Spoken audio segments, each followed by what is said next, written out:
தனுஷோட ஓனர் தான் குரு பகவான். ஓகேங்களா? இந்த குரு பயிற்சி ஓனர் அவர் தான் குரு பகவான். அந்த குரு பகவான் தனுசு ராசிக்கு எங்கேருந்து என்ன பார்க்க போறார் அப்படின்னு பார்த்தீங்கன்னா 6ஆம் பார்வையை தனுசை பார்க்க போறார். 6ன்றது என்ன? மற்றபடி தனுசு ராசியை பொறுத்த வரைக்கும் கொஞ்சம் அவங்களும் சனி பகவானோட தாக்கத்தில் தான் இருக்காங்க. ஸோ அதனால கொஞ்சம் ஒரு மாதிரி எப்படின்னா அவங்க ஒரு இறுக்கத்தில் இருக்காங்க. குடும்பத்துலேயும் அவங்களுக்கு ஒரு நல்ல பேர் இல்லை, வெளி உலகத்துலேயும் அவங்களுக்கு ஒரு நல்ல பேர் இல்லை. அதுக்கப்புறம் முடிஞ்ச அளவுக்கு தனுசு ராசிக்கு நான் பெரிய சொல்லக்கூடிய ஒரே அட்வைஸ் என்ன அப்படின்னு பார்த்தீங்கன்னா, கண்டிப்பாக சித்தர் வழிபாடு. தனுசை பொறுத்த வரைக்கும் கண்டிப்பாக சித்தர் வழிபாடு. பர்டிகுலராக இந்த ஏகப்பட்ட பிரச்சனை இருக்கு எனக்கு. அதுக்கு நம்ம ஒரு பெஸ்ட் என்ன சொல்லுவோம்? பிரதோஷ வழிபாடுக்கு என்ன சொல்லுவோம்? சில தோஷங்களை போக்கக்கூடியதுதான் பிரதோஷம். ஓகேங்களா? அந்த பிரதோஷம் அன்று சிவபெருமானுக்கு சந்தனத்தை வாங்கி கொடுத்து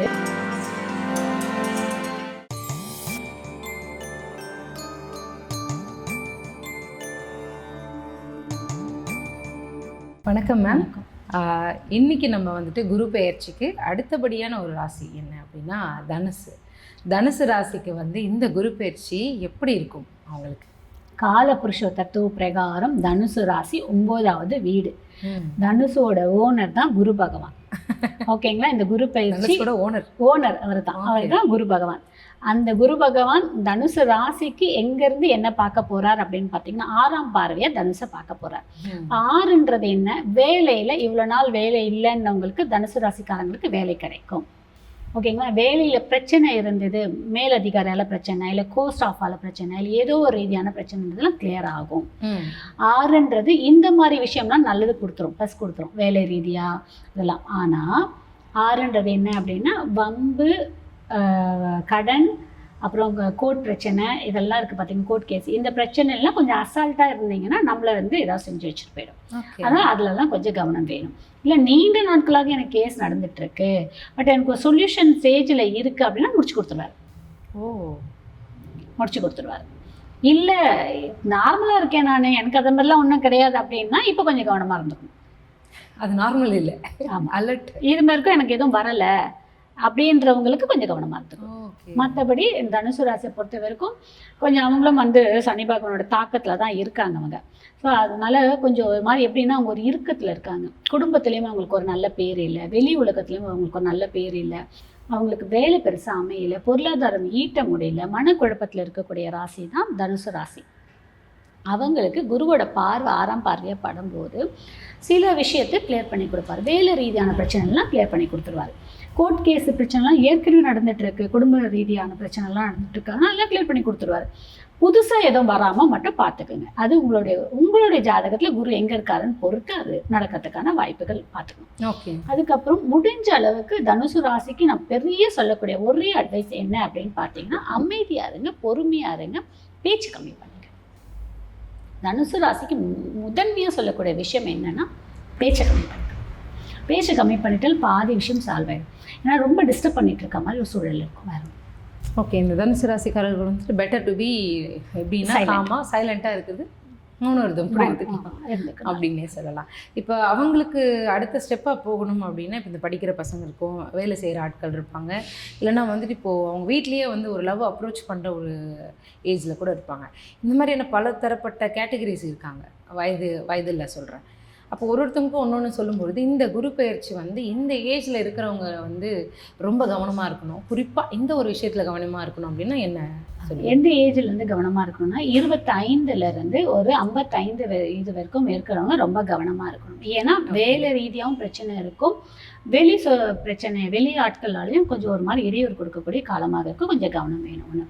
இந்த கல்யாணம் பேச்சை நீங்கள் இப்போ போய் ஓப்பனாக பண்ணவே பண்ணாதீங்க, அப்படியே கொஞ்சம் ஸ்மூத்தாக போட்டு அதுக்கப்புறம் நம்ம பண்ணிக்கலாம். ஓகே.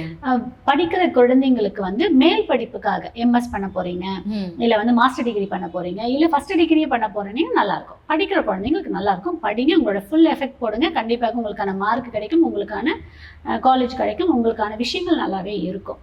பட் வேலை பார்க்குறவங்க புதுசாக வேலைக்கு என்ட்ரு ஆக போகிறீங்க, வேலைக்கு கேம்பஸில் போக போகிறீங்க, இல்லை வேலை இன்டர்வியூ அட்டன் பண்ணி கொஞ்சம் ஸ்ட்ரகிள் பண்ணி முயற்சி பண்ணால் மட்டும்தான் வேலை கிடைக்கிறதுக்கான வாய்ப்பு இருக்குது. வேலை கிடைச்சிடும். ஓகே. ஃபாரின் போகிறீங்களா போங்க, ஃபாரினில் போய் படிக்க போகிறீங்களா படிங்க, ஃபாரினில் போய் வேலை தேட போகிறீங்களா வேலை இப்போ ட்ரை பண்ணுங்க, கண்டிப்பாக கிடைக்கும். ஓகே. உங்களை இந்த இடத்த விட்டு இன்னொரு இடத்துக்கு மாற்றத்தை கண்டிப்பாக கொடுத்தே தீரும் தனுசுக்கு. ஓ, இப்போ நீங்கள் மாற்றம் அப்படின்னு சொல்லும்போது இடமாற்றம் அப்படின்னா இடமாற்றா இல்லை எந்த மாதிரியான இடமாற்றம், இல்லை நம்மளே இப்போ நீங்கள் சொன்ன வீடியோ கேட்டுட்டு வேற இடத்துல ஷிஃப்ட் ஆகி போகலாம் அப்படின்னு சொல்லணும், எப்படி எடுத்துக்கிறது அந்த மாற்றம்? இடமாற்றம் கண்டிப்பாக பண்ணாக்கா நல்ல ஒரு மாற்றத்தை டிஃப்ரென்ஸ் வந்து ஃபீல் பண்ண முடியும் நீங்கள். ஓகே. ரெண்டாவது ஜாபுக்கு மட்டும் வேற ஜாப் கிடைச்சிருச்சுன்னா இங்கேருந்து ஷிஃப்ட் ஆகுங்க. ஏன்னா ஜாப் கிடைக்கிறது இப்போ கொஞ்சம் ஒரு பெரிய டாஸ்காக இருக்கும் உங்களுக்கு. அதனால வேற ஜாப் கிடைச்சி பெட்டராக ஃபீல் பண்ணீங்கன்னா இங்கேருந்து ஷிஃப்ட் ஆகும், மூவ் ஆன் ஆயிக்கோங்க. அப்பாயின்மெண்ட் ஆர்டர் கையில் வாங்கிட்டு மூவ் ஆன் ஆயிக்கோங்க. ஓகே. இல்லை வேற வெளியூருக்கு வேலை கிடைக்கிற தாராளமாக மூவ் ஆன் ஆயிக்கோங்க, ஈஸியாக இருக்கும். ஏன்னா ஒரு பிரச்சனை நமக்கு இருக்குன்னும் போது நம்ம இருக்கக்கூடிய இடத்தை விட்டு இன்னொரு இடத்துக்கு மூவ் ஆன் ஆகும்போது அந்த பிரச்சனையும் நமக்கு ஒரு பரிகாரமாக போயிடும். ஓ, ஓகே. வேற எதுவும் தனிச்சு நம்ம செய்ய தேவையில்லை, அதுவே கொஞ்சம் நம்ம ஒதுங்கி நம்ம இன்னொரு இடத்துக்கு போகிறோம் அப்படின்னு. இப்போ நம்ம சொந்த வீட்டில் இருக்கிறது எப்படி இருக்கு, இன்னொரு வீட்டு வாடகை வீட்டில் இருக்கிறது எப்படி இருக்கு, கொஞ்சம் அடக்கி இருப்போம். ரெண்டாவது நம்ம ஊர்ல எப்படி இருப்போம், வெளியூருக்கு போனா எப்படி இருக்கும். கண்டிப்பா. இப்போ நம்ம இங்க இருக்கோம், நம்ம நார்த் சைடு போனா நமக்கு லாங்குவேஜ் தெரிஞ்சா பரவாயில்ல, தெரியலன்னா இன்னும் ரொம்ப அடக்கமா இருக்கும். அப்படிதான். அது மாதிரி என்னன்னா ஒரு பிரச்சனை நமக்கு இருக்குன்னு ஒரு இடத்துல கொஞ்சம் டிரான்ஸ்ஃபர் ஆகி போகும்போது ஒரு இடத்துல ஷிஃப்ட் ஆகும்போது அது ஒரு பெரிய மாற்றத்தை நமக்கு கொடுக்கும்.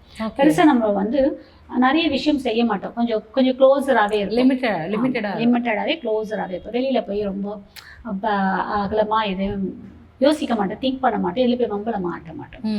இதுதான் வந்து சொல்லக்கூடிய தனுசுக்கு.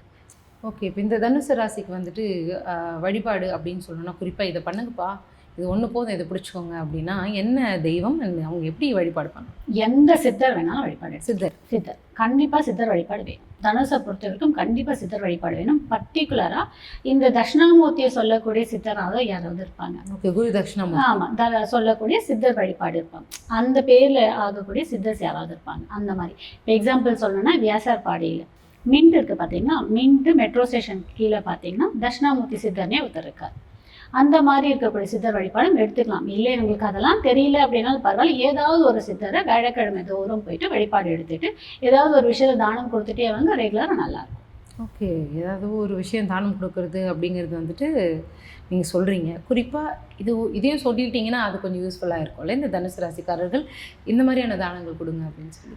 மஞ்சள் நிறம் பொருட்கள் எதை வேணாலும் தானம் கொடுக்கலாம். கொண்டைக்கடலை கொடுக்கலாம், அப்புறம் வந்து பிஸ்கெட்ஸு கொடுக்கலாம், இல்லை மஞ்சள் நிறம் வஸ்திரம் கொடுக்கலாம், இல்லை மஞ்சள் தூள் கொடுக்கலாம், சந்தனம் கொடுக்கலாம். அபிஷேகம் பண்ணுறாங்க பார்த்தீங்களா, சித்தர் கோவில் அபிஷேகம் பண்ணுவாங்கன்னா சித்தருக்கு வந்து சந்தனம் வாங்கி கொடுத்து அபிஷேகம் பண்ண சொல்லி அந்த அபிஷேகத்தை ஒரு டப்பாவில் சேவ் பண்ணி வச்சுக்கோங்க. இந்த அபிஷேகம் அவங்க கிட்ட சொல்லுங்க, பிடிச்சு கொடுப்பாங்க. அந்த சந்தனம் போடுறாங்க பார்த்தீங்கன்னா டப்பா, அந்த சந்தனத்தை எடுத்து வச்சுக்கிட்டு கோவிலுக்கு வராங்க பார்த்தீங்கன்னா அந்த பக்தர்களுக்குலாம் அவங்க கைகளால் அது கொடுங்க. ஓகே. கொஞ்சம் கொஞ்சமாக எடுத்து கொடுக்கலாம். ஓகே. அது வந்து ஒரு பெரிய பரிகாரம். புதுசாக இருக்குது, நம்ம எடுத்து வீட்டில் யூஸ் பண்ணிக்கோங்கன்னு தான் சொல்லுவாங்க. இல்லை மேம், அதாவது ஏகப்பட்ட பிரச்சனை இருக்குது எனக்கு. அதுக்கு நம்ம ஒரு பெஸ்ட் என்ன சொல்லுவோம், பிரதோஷ வழிபாடுக்கு என்ன சொல்லுவோம், பிற தோஷங்களை போக்கக்கூடியது தான் பிரதோஷம். ஓகேங்களா. அந்த பிரதோஷம் அன்று சிவபெருமானுக்கு சந்தனத்தை வாங்கி கொடுத்து அபிஷேகம் பண்ணும்போது அந்த ஐயர்கிட்ட ஒரு டப்பாவையும் கொடுத்துருங்க. அந்த சந்தனத்தை அதில் போட்டு கொடுத்துட்டு அந்த சந்தனத்தை பிரதோஷ கோயிலுக்கு வராங்க பார்த்தீங்களா, அவங்க எல்லாருக்குமே அந்த பிரதோஷ வேலையில் டிஸ்ட்ரிபியூட் பண்ணுங்க. கொஞ்சம் கொஞ்சம் குருவால் ஏற்படக்கூடிய அனைத்து பிரச்சனையும் நீங்கும். குரு பேச்சுக்கு இதுதாங்க தீர்வே. அதாவது வழிபாடு தனுசு ராசிக்கு மட்டும் இல்லாமல் எல்லாரும் இது குருவால் ஏற்படக்கூடிய அனைத்து பர்சன்ஸுமே செய்யலாம், எல்லாருமே செய்யலாம். அப்போ குரு நமக்கு கொஞ்சம் நீச்சமாக இருக்குது, குரு ஆக்டிவேட் பண்ணணும் அப்படின்னு இப்போ எல்லாருமே சொல்கிறாங்க. அதுக்கு இதெல்லாம் பண்ணலாம், உபயோகமாக இருக்கும். தட்சிணாமூர்த்திக்கும் நீங்கள் அபிஷேகத்துக்கு சந்தனம் கொடுத்துட்டு அதை ஒரு டப்பாவில் வாங்கி வச்சு வரவங்களுக்கெல்லாம் கொடுக்கலாம். அது பிரதோஷ டைமில் செய்யுமே இன்னும் ரொம்ப ஒரு கூடுதல். அதுலேயும் சனி பிரதோஷம், இந்த ஞாயிற்றுக்கிழமை பிரதோஷம், இதெல்லாம் வரும்போது நீங்கள் கொடுக்கும்போது இன்னும் நல்ல பலனை கொடுக்கும். ஓகே. இதெல்லாம் வந்துட்டு நோட் பண்ணி வச்சு எழுதி அன்னைக்கு நடக்கிற விஷயங்களை ஃபாலோ பண்ணாலே ஒவ்வொரு ராசிக்காரர்களுக்கும் அவங்களுடைய தனிக்கும் அப்படின்னு நினைக்கிறேன். கோபம் தனிகிற மாதிரி கிரகங்களுடைய தாக்கம் குறையும், அதுதானே இல்லைங்களா? இப்போ இவங்களுக்கு உண்டான அந்த ப்ளஸ்ஸு மைனஸ் அதை நம்ம பார்த்துட்ருக்கோம்.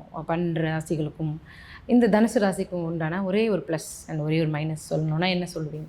ப்ளஸ்ஸுன்னா நீங்கள் வந்து அமைதியாக இருங்க. கண்டிப்பாக எல்லாமே நல்லதாகவே நடக்கும். பட் அதற்கான காலம் இது இல்லை. ஸோ கொஞ்சம் பொறுமையாக இருங்க. நீங்கள் உங்கள் முயற்சி போட்டுக்கிட்டே இருங்க, நல்லதே நடக்கும். உங்கள் பசங்களெல்லாம் படிக்க வைக்கிறதுக்கான செலவு பண்ணுவீங்க. உங்கள் பசங்களுக்கான செட்டில் பண்ணுறதுக்கான இதில் யோசனை எல்லாம் உங்களுக்கு ஓடிக்கிட்டே இருக்கும். உங்கள் பசங்களுக்கு வீடு வாங்கணும், உங்கள் பசங்களை செட்டில் பண்ணணும், உங்கள் பசங்க கல்யாணம் பண்ணணும், உங்கள் பசங்களை படிக்க, இதோட திங்கிங் தான் இப்போ தனுசு ராசிக்கு மேஜராக ஓடிட்டுருக்கும். அது எல்லாமே நீங்கள் பிளான் பண்ணிக்கிட்டே இருங்க, கண்டிப்பாக நடக்கும். இது எல்லாமே உங்களுக்கு ஒரு ப்ளஸ்ஸு. மைனஸ்ன்றது அதிகமாக கோவப்படாதீங்க, அதிகமாக பேசாதீங்க. பிளான் பண்ணுறதை வச்சுட்டே இருங்க. உங்களுக்கான டைம் ரொம்ப கரெக்டாக இம்ப்ளிமெண்ட் பண்ணுங்கள். எதையும் டைவெர்ட் ஆகி போகாதீங்க, எங்கேயும் போய் சிக்காதீங்க. இதை மட்டும் பண்ணுங்க. தனுசு ராசி ஈஸியாக இப்போ எங்கேயும் சிக்கிடுவாங்க. எங்கேயோ ஏமாந்துருவாங்க. அதில் மட்டும் கொஞ்சம் கவனம். பார்ட்னர்ஷிப்பில் சொல்கிறீங்க, இல்லைன்னா வந்து ஒரு விஷயம் எல்லா விஷயத்துலையுமே யார்கிட்டையும் ஏதாவது ஒரு விஷயத்தில் போய் ஏமாந்துருவாங்க. Okay okay ma'am. இந்த இப்போது தனுசு ராசிக்கு குரு பயிற்சிக்கு மட்டும் இல்லாமல் இந்த பிரதோஷ வழிபாடில் வந்துட்டு ஒரு ட்ரிக்ஸ் ஒன்று சொல்லியிருக்கீங்க. இது ராசிக்காரர்களும் ஃபாலோ பண்ணலாம், எல்லாருமே ஃபாலோ பண்ணலாம். இதில் வந்து இப்போது கிரகங்கள் இப்போ ஜாதகம் பார்க்குறவங்களுக்கு மோஸ்ட்டாக தெரியும். சந்திரன் வீக்காக இருக்குன்னு வச்சுக்கோங்களேன், சந்திரன் ரீதியான பொருளை வாங்கி கொடுத்து பிரதோஷம் பண்ண சொல்லிட்டு அது தானம் கொடுங்க. செவ்வாய் ரீதியான பொருளை வாங்கி கொடுத்து அது தானம் கொடுங்க. புதன்கிழமைக்கு புதன் பொருளான வாங்கி கொடுத்து தானம் கொடுங்க. அந்த மாதிரி பண்ணும்போது ஒரு நல்ல மாற்றம். இல்லை அந்த தினத்தில் வரக்கூடிய பிரதோஷத்துக்கும் நீங்கள் இந்த மாதிரி ஏதாவது செய்யும் போது ஒரு நல்ல மாற்றம். ஓகே. ஆனால் எல்லாமே வந்துட்டு எப்படி கொடுக்கணும்னு சொல்லிட்டீங்க. பிரதோஷத்தன்னைக்கு கொடுக்கும்போது கூடுதல் பலனை கொடுக்கும் அப்படின்ட்டு. பிரதோஷ நேரத்துலையும் கொடுக்கணும். 4 to 6 அந்த சாயங்காலம் பிரதோஷ நேரத்தில் கொடுக்கணும். பிரதோஷம் அன்னைக்கு பிரதோஷ நேரத்தில் கொடுக்கணும். Okay ma'am. பிரதோஷ நாட்களில் வர, அதுலேயும் சனி பிரதோஷம், அதுக்கப்புறமா ஞாயிற்றுக்கிழமையில் வர பிரதோஷம், இந்த நாட்களில் குறிப்பாக வந்துட்டு பிரதோஷ நேரங்களில் நீங்கள் சொன்ன தானம் இந்த மாதிரியான முறைகளில் பண்ணிட்டு வரும்பொழுது குருவால் வரக்கூடிய தோஷங்கள் வந்து தீரும் அப்படின்னு சொல்லியிருக்கீங்க. இது ஒரு மிகப்பெரிய ரகசியம், ஜோதிட ரகசியம். நிறைய பேர் இது வந்து ஃபாலோ பண்ணி எங்களுக்கு கமெண்ட்ஸில் சொல்லுவாங்க. நான் உங்களுக்கு அப்டேட் பண்ணுறேன். Thank you so much.